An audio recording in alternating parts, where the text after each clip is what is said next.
Assalamualaikum warahmatullahi wabarakatuh.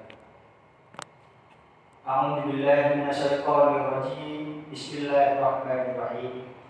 Alhamdulillahilladzi haqqa hamdihi wassalatu wassalamu ala khairi khalqihi wa ala alihi wa sahbihi min ba'dihi.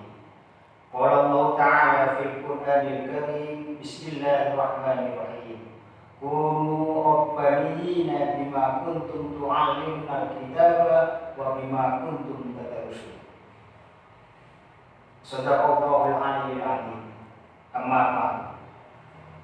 Para jamaah sekalian, alhamdulillah, mari kita awali kajian kita dengan memanjatkan rasa puja dan puji syukur kehadirat Allah Subhanahu wa taala yang telah melimpahkan kenikmatan kepada kita.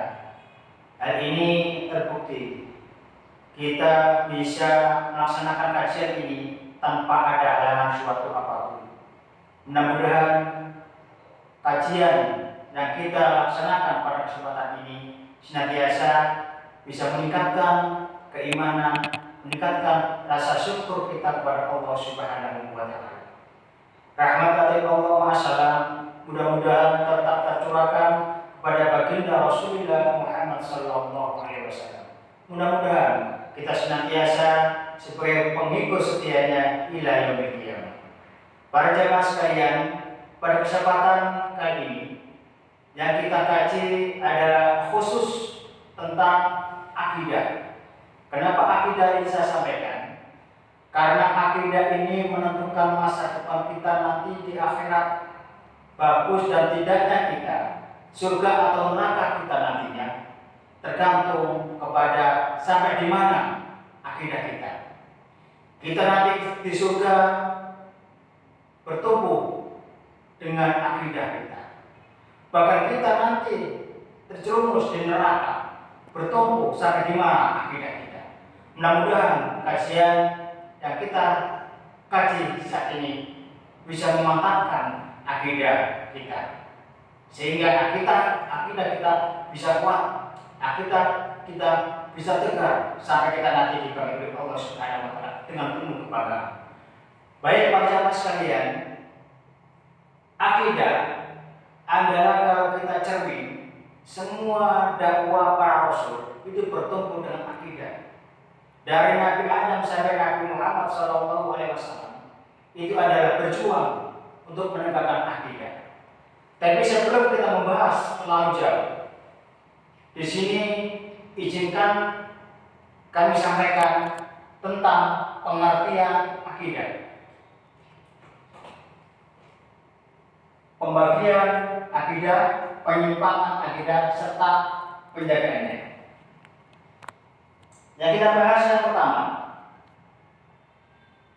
adalah tentang pengertian akidah.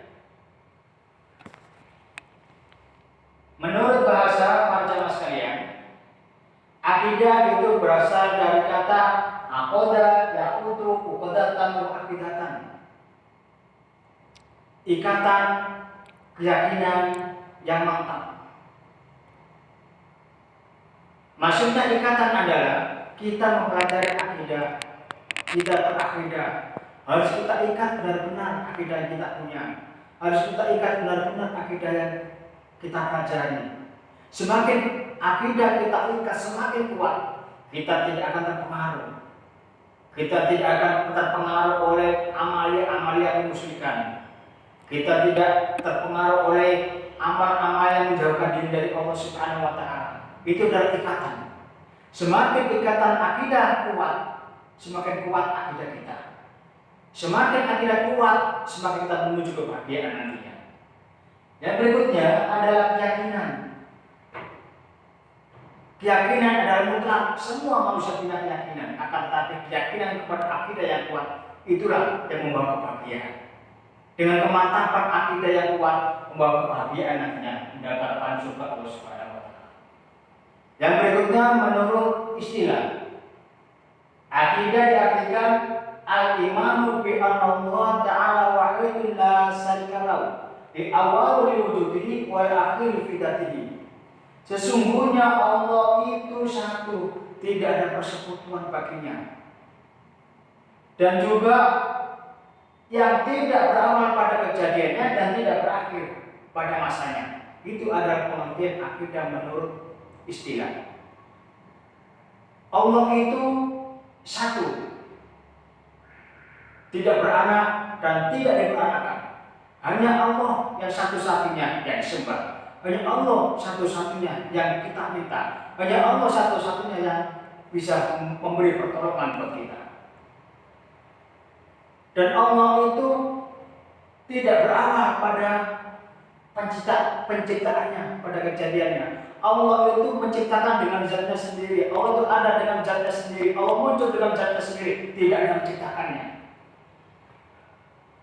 Dan Allah itu tidak berakhir pada masanya, tidak berakhir, tidak fana, tidak hancur.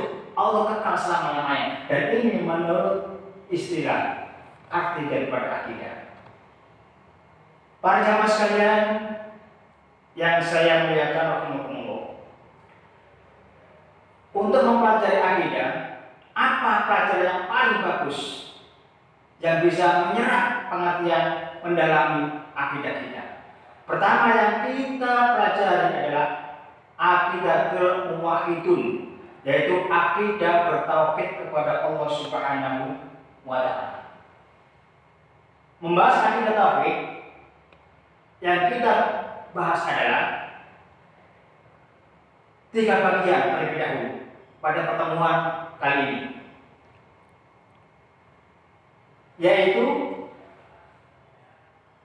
akidah tauhid pertama uluhiyah, rububiyah, sifat atau asma.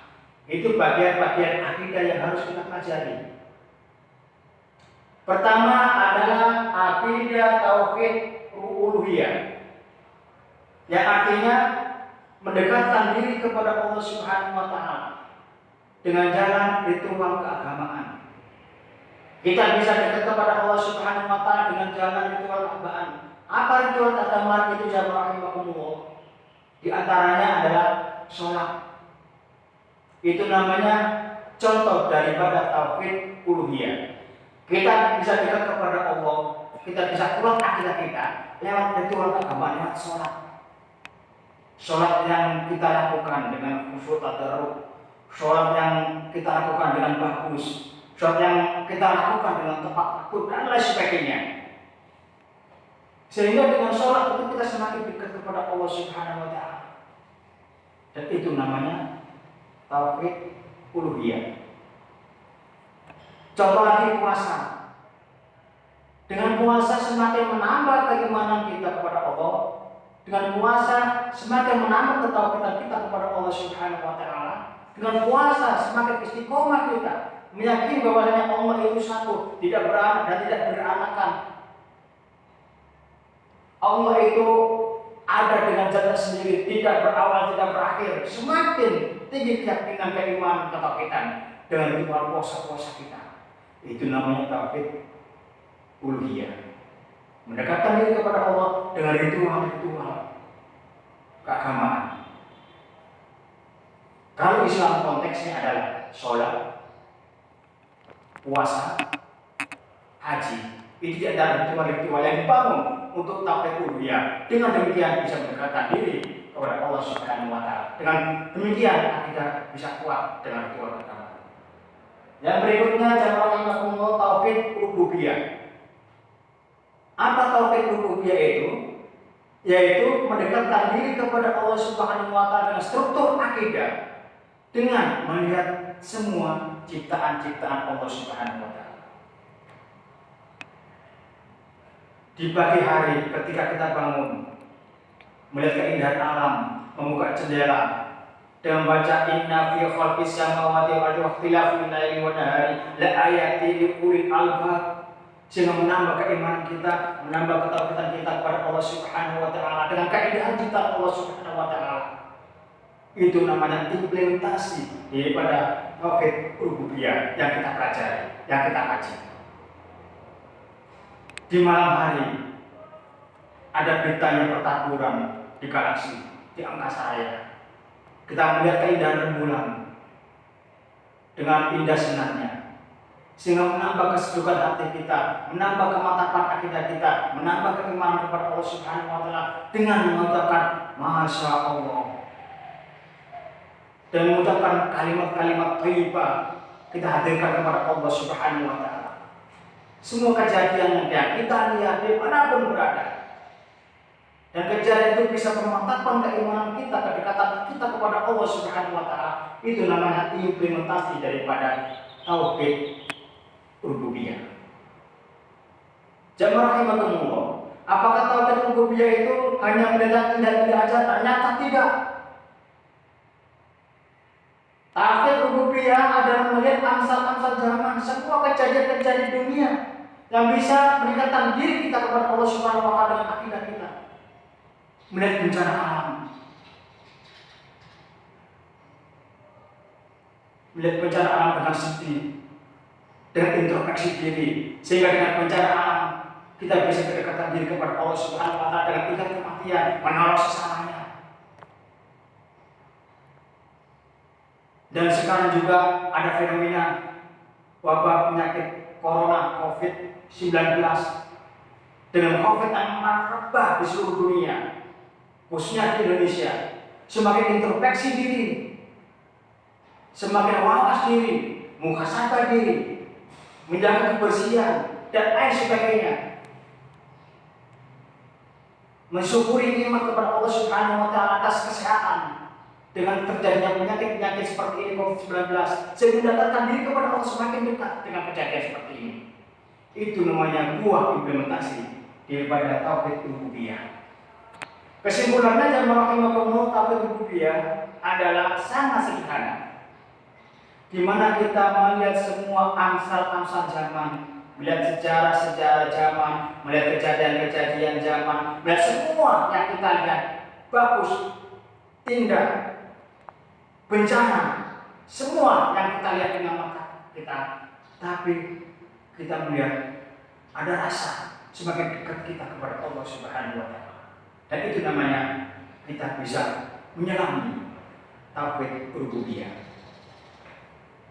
Yang terakhir, bahasan kita pada pertemuan ini adalah bagian tauhid yang ketiga, tauhid sifat atau asma.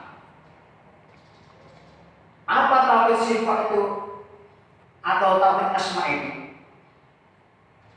Tauhid sifat itu adalah yang berhubungan dengan sifat-sifat Allah. Tauhid asma yang berhubungan dengan nama-nama Allah.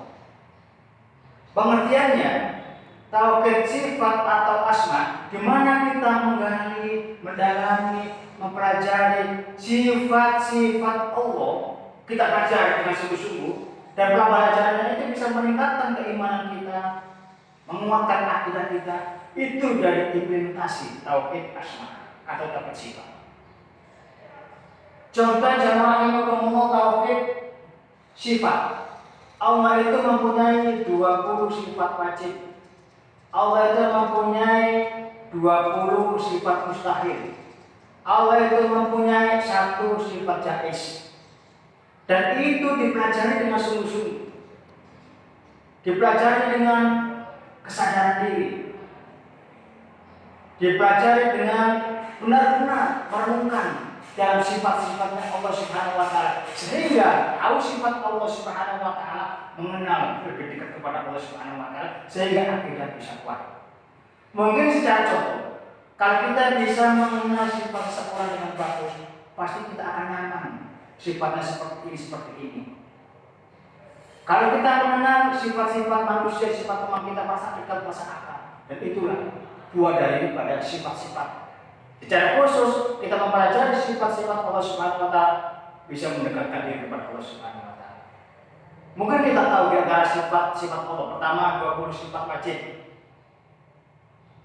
20 sifat jaiz, dan 20 sifat mustahil, dan 1 sifat jaiz. Saya pada akhir-akhir ini menciptakan sederhana sifat wajib, mustahil, dan dia sebagai Allah bersama artinya. Coba kita dengarkan sama-sama. Sifat wajib Allah itu jumlahnya 20. Satu wujud itu ada, tidak terdahulu bako kekal. Mukhalafatul hawadisi, berbeda dengan makhluknya. Diamuhu binafsi, berdiri sendiri. Wahdaniyah itu satu, kodrat kuasa iroda kehendak, ilmu mengetahui hayat hidup, sama mendengar basar melihat. Kalam berfirman qadiran kuasa, muridan berkehendak, aliman berilmu hayat hidup, sami'an mendengar basiran melihat. Kalam berfirman qadiran kuasa, muridan berkehendak, aliman berilmu hayat hidup, sami'an mendengar basiran melihat. Ini diulang-ulang terus-menerus sampai kita dengan sendirinya bermuhasabah, ingat akan sifat-sifat Allah, khususnya sifat wajib dan juga sifat mustahil bagi Allah Subhanahu wa taala. Ada putus fana dan seterusnya, itu diamalkan, diimplementasikan, direnungi. Dan juga sifat jaiz, fi'lu kullu mungkin au tarkahu. Allah pernah memberi sesuatu dan juga Allah tidak pernah memberi sesuatu, sifat jaiz bagi Allah Subhanahu wa taala. Itu diantara didalami dengan sepenuhnya, didalami dengan sesungguhnya, kita akan berakidah dengan baik. Kita akan mendekatkan diri kepada Allah Subhanahu wa taala lewat kajian akidah Islamnya ya. Mudah-mudahan pertemuan kali ini bisa membuahkan manfaat bagi kita, akidah kita bisa kuat sampai kita dipanggil oleh Allah Subhanahu wa taala. Usikum wa nafsi bi taqwallah. Subhanallahumma wa bihamdika, asyhadu an la ilaha illa anta, astaghfiruka wa atubu ilaik. Assalamualaikum warahmatullahi wabarakatuh.